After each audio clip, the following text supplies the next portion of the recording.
Я шел по дороге и озирался по сторонам. Как изменился Тересфаль! Некогда великое королевство, самое могущественное в Азероте, лежало в руинах. Величественные сторожевые башни, украшенные золотыми знаменами, грозно стоявшие на границе, превратились в груду камней. А те, что уцелели от вражеских катапульт, встретились с новым противником, с природой. Постройки постепенно приходили в негодность. Внутри все сгнило от сырости, а стену обвивал дикий плющ. Дома стояли пустыми. Ограды покосились, у дома на окраине дверь почти отвалилась и висела на одной петле. Фермерские поля заросли бурьяном, в котором возилась различная нечисть. Мне просто не верил, что такое произошло за одну ночь. Сколько я спал? День, два, год?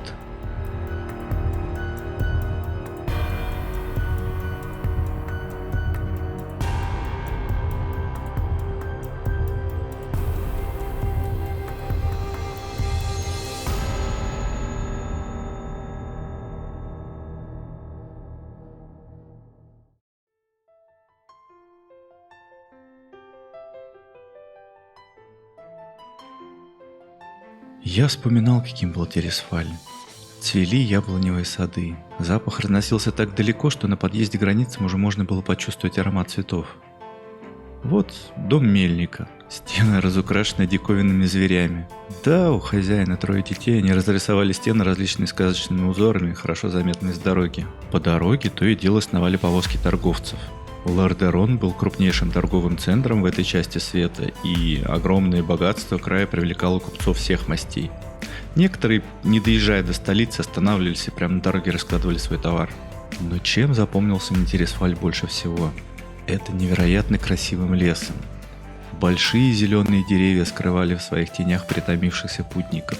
Вековые и крепкие дубы служили убежищем для всех. Тут практически никогда не бывало сильных ветров. А после изнурительного пути под палящим солнцем Тересфальский лес был просто райским местом. Много жителей нашли в этом сказочном лесу свой дом. Отовсюду слышалось голоса, смех, со стороны озера раздавался стук молота из кузницы. По вымощенной тропе патрулировали стражники в начищенных латах, украшенных гербами Лордерона. Я приближался к границе королевства.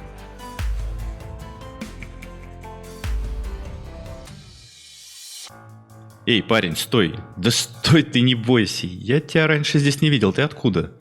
Стражник окликнул меня, когда проходил мимо.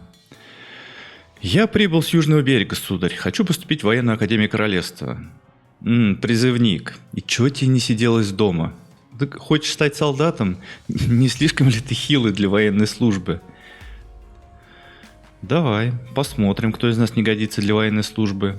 Я откинул дорожную робу и продемонстрировал здоровенный кинжал, висевший на моем поясе.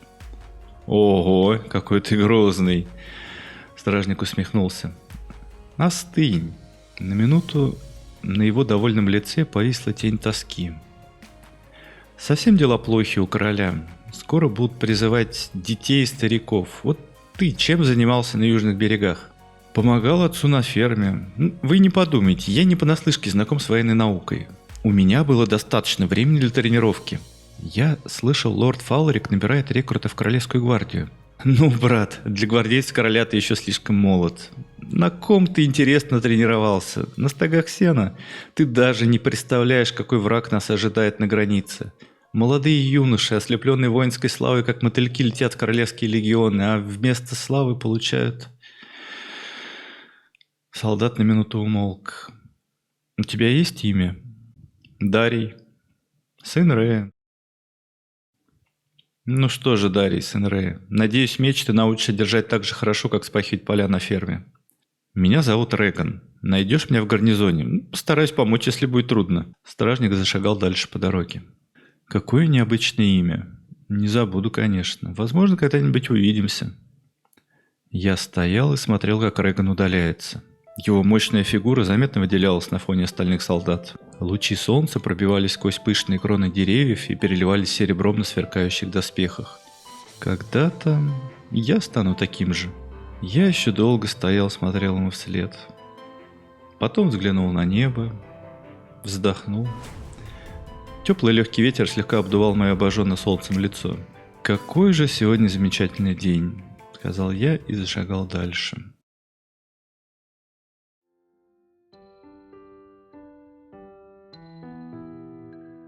Погруженный в свои мысли, я шел по тропе. Предместный поселок, место моего пребывания, скрылся за холмом.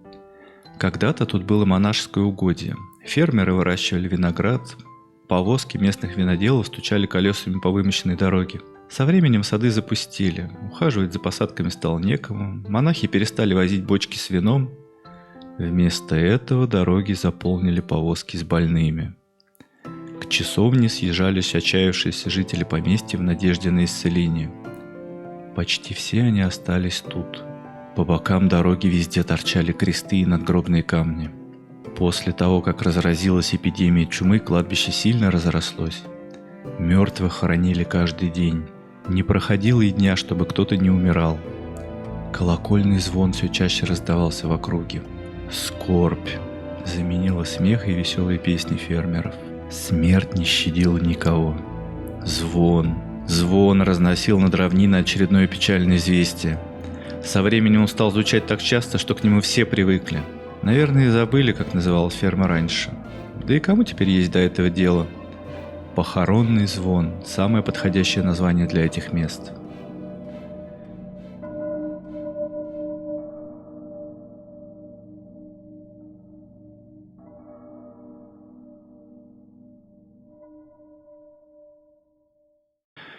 Вот и дом фермеров Милтонов показался. Сами хозяева уехали после начала эпидемии, а поля захватило разросшееся до невероятных размеров кладбище. Я подошел к дому. Окна и двери были заколочены досками, двор зарос высокой травой, крыша в некоторых местах обвалилась. У калитки валялась детская кукла, втоптанная в грязь тяжелым кованым сапогом. Не знаю, почему я подошел и наклонился поднять ее.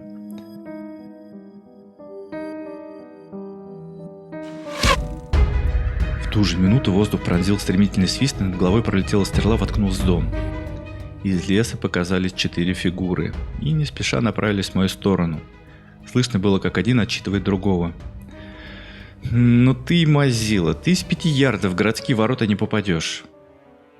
«Я уже 2 сутки не сплю, мы слишком долго тут торчим. А все для чего? Чтобы прикончить пару мертвяков? Пора возвращаться, пока мы сами не пополнили армию нежити». «Верное дело, говоришь. Уставшие и голодные мы не очень-то навоюем тут. Давайте убьем эту тварь и возвращаемся в лагерь». Фигуры приблизились. Я смог их разглядеть. Это были солдаты. В кованой кольчуге, багровых латах, словно вымазанных кровью. Доспехи прикрывал грязный плащ. Что за нытье я слышу? Пока вы будете дрыхнуть в своих постелях, плеть придет сожрет ваших детей. Я начинаю сомневаться в вашей отваге. Почему ты не уехал вместе с женщинами и стариками, когда была возможность? Я думаю, таким стойким воинам среди них самое место. Голос показался мне знакомым. Высокий солдат шел впереди. В руках у него был молот. «Реган, я не раз доказывал свою веру в свет. Никто не может во мне сомневаться». «Доказывал? Кому твои убеждения нужны? Паладин Ордена не должен ничего доказывать. За нами никого нет. Никто не очистит эту землю, не придет на помощь. Никому нет дела до этой мертвой земли. Вы все ждете поощрения. Вам нужна награда. Ты хотел получить силу через веру. Но помнишь ли ты про чистоту души? Знаете ли вы, что служить свету можно только во имя великой цели, не ради себя? Взгляните на него. Посмотрите все на того, кого вы боитесь. Узрите, что свет способен сотворить». Высокий воин снял с пояса книгу и стал читать молитву. Я почувствовал, как мое тело словно загорелось огнем. Слова паладина врезались в мое тело, как раскаленные гвозди. И чем дальше он читал, тем больнее мне было. Настал момент, когда боль была настолько невыносимой, что я начал отключаться. Глаза заволокло белой пеленой, я становился все слабее и слабее. Меч выпал из рук, я постепенно опускался на колени. «Похоже, это конец», — подумал я. Не так я себе представлял свою смерть. И какая это смерть? Разве кто-то мечтал о такой бесславной смерти? Все, к чему я стремился, к воинской славе, к громким победам, разве я достиг того, чем можно гордиться? А тот солдат, которого я встретил когда-то в лесу, вот он, скорее всего, был прав. Воинское ремесло — это не мое. Мне надо было оставаться на ферме и пахать в поле. В конце концов, те, кому я служил, на кого равнялся, меня предали. Человек, который был мне как брат, вонзил нож в спину. Да, на секунду я вспомнил тот самый момент смерти. Настоящей смерти. Мне все стало ясно. Я понял, кто мой истинный враг. И осознание того, что моя душа сгинет забытой, никому не нужной, в этом уже чужом для меня краю, наполнило мое тело новым огнем. Это была ярость, неистовство, жажда смерти. Это было приятное чувство. Холод и тоску вытеснило новое ощущение, до этого мне незнакомое. Глаза загорелись огнем, тело наполнилось силой.